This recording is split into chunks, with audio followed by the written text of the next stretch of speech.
Hello, welcome to this week's edition of The Filter. Remember, the only way to get the links for the articles I'm going to talk about is to be on the email list. I'm not going to include them with the video. They're not going to be in the little bit under here. To get the links, you need to subscribe to The Filter. Go to yeseo.io/The Filter.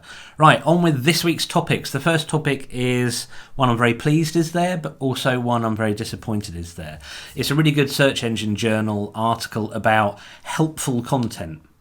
I'm really pleased it's there because I've always maintained, as do a lot of people in SEO, that just amplifying your excellence and being a great company and trying to be incredibly helpful to both your clients, customers, and the world as a whole will help you or go some way towards you doing well on Google. I'm slightly disappointed because we're still having to say this.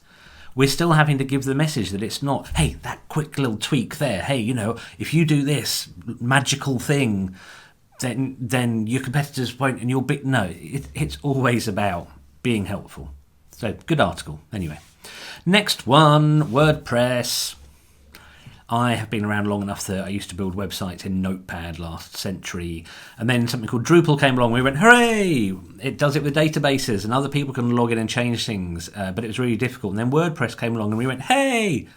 And that was some time ago, and we haven't really moved on from that point. I'm always looking to see what could, or possibly should, replace WordPress. There's a few things we're playing with. For now, WordPress is probably still the leader, although according to this survey, it's less popular than ever before. Goes the same way as computers. Windows used to be, yay, Windows 3.1 was great.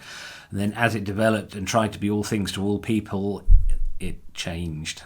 That's kind of what's happening with WordPress. But WordPress is not the only fruit. Right, finally. People often ask me, what does Google want? And this article proves something, or nicely condenses lots of things I've said over the years into one line. Google wants what your website users want. Just going to drop that there. Read the article, though. It does go into more depth, of course. These people who wrote the article are always reporting on what Google are saying, and it kind of amuses me that there's like a whole, almost a subculture of people who just pay really close attention to everything Google says. And this article is one of those, but it is worth a read.